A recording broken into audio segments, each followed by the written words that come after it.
There's a question that has been circling my mind for a long time now. Not a casual question, not the kind you toss aside after a quick answer, the kind that lingers in the dark and greets you again in the morning. Who decides what we remember? I don't mean personal memories.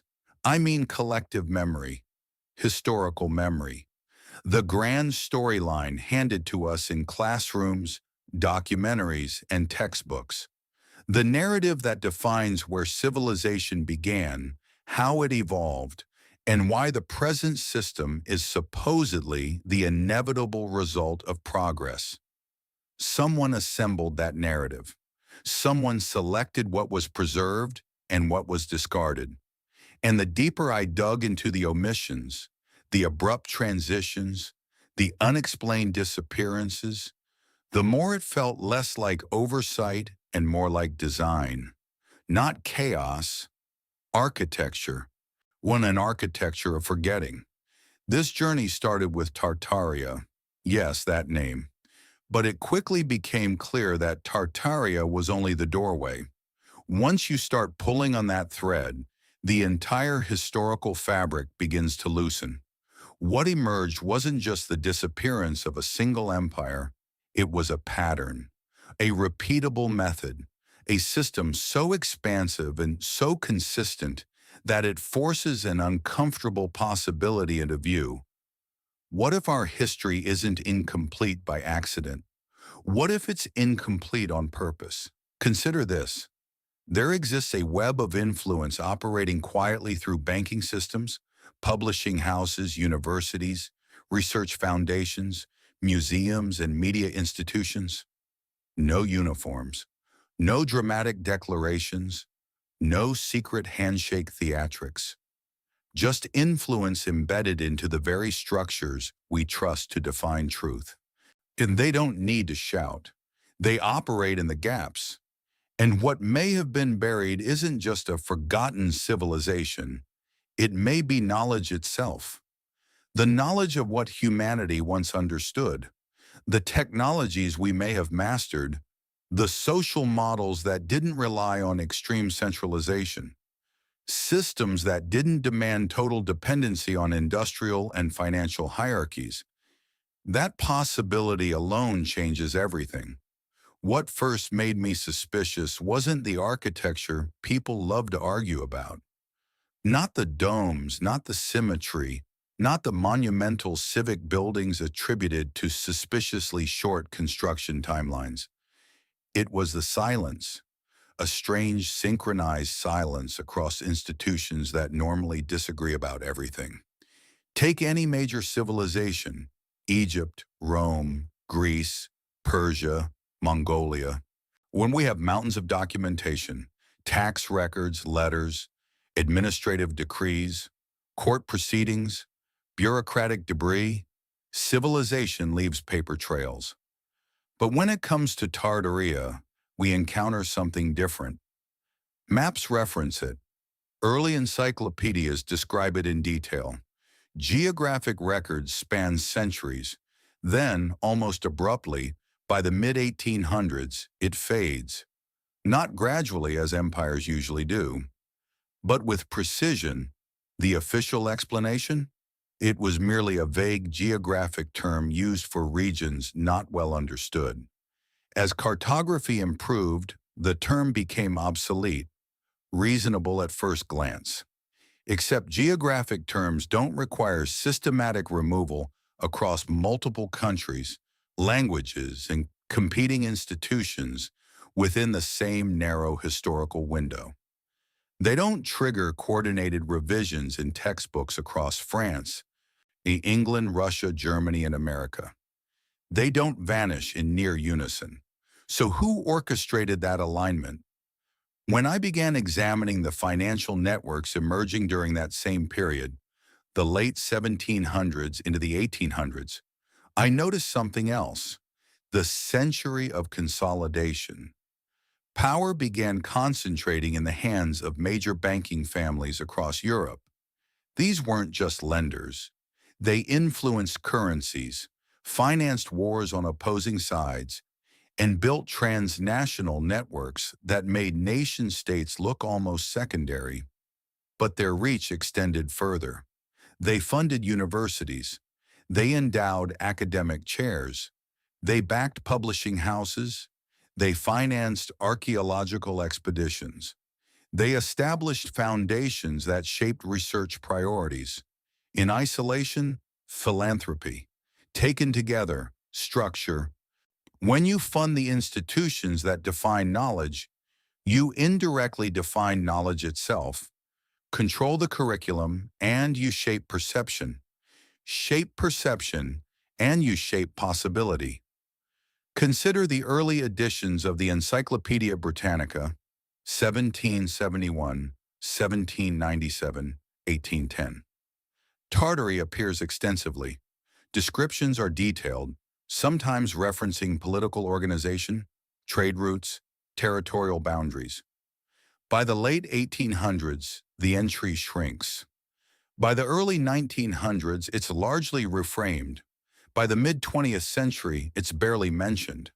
Across British, French, German, Russian, and American encyclopedias, a similar contraction. Scholarly refinement or narrative narrowing.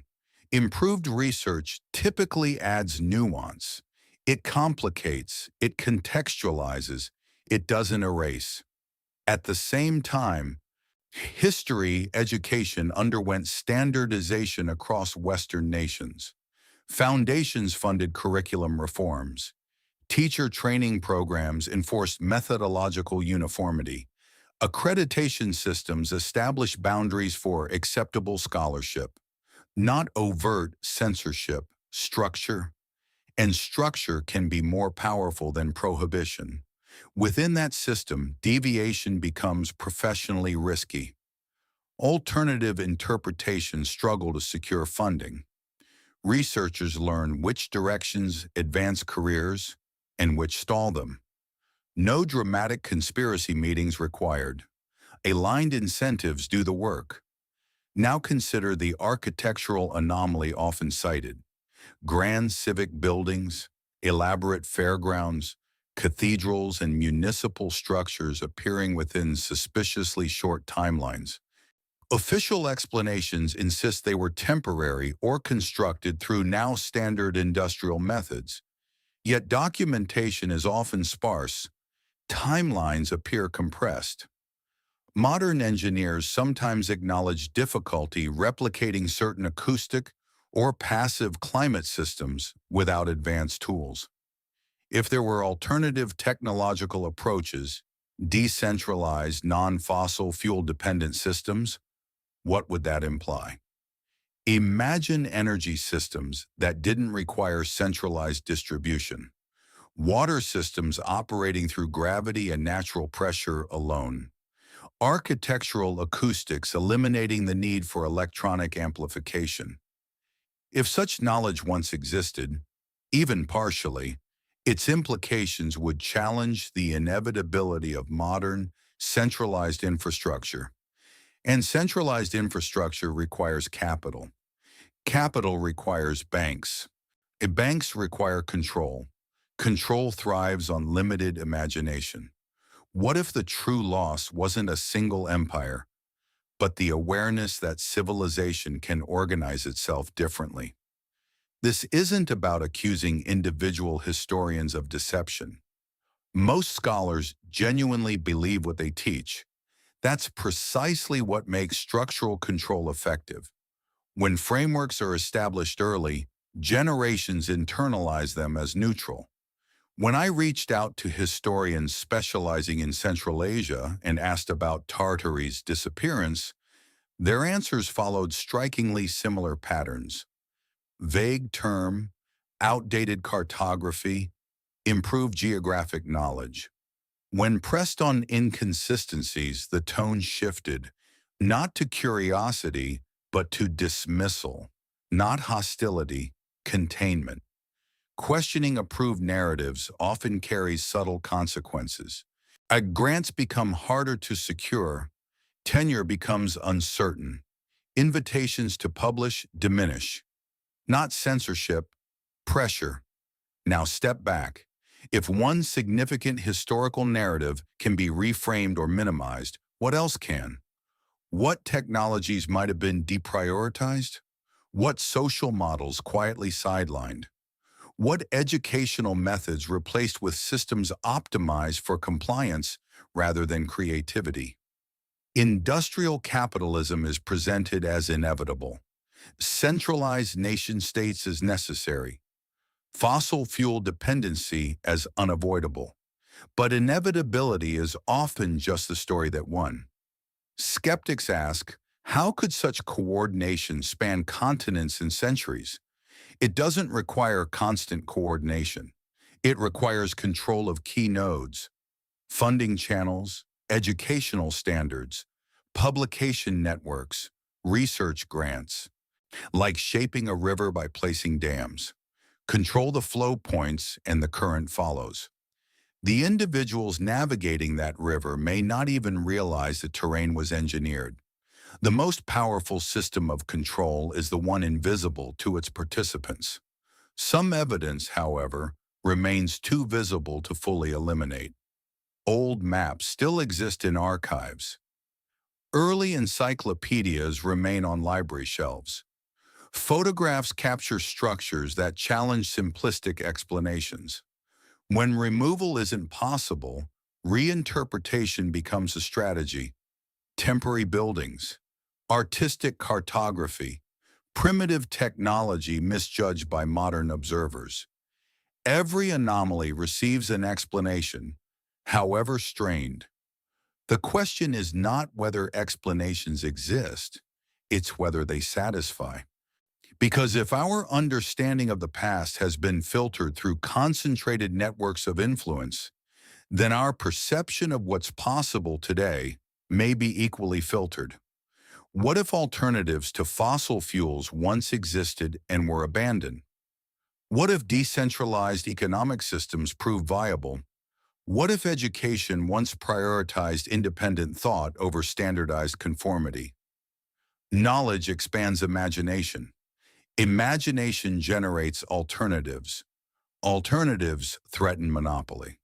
Perhaps the greatest theft in history wasn't territory or gold, but possibility.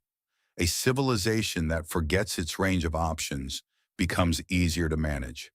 Energy systems, financial systems, healthcare systems, information systems.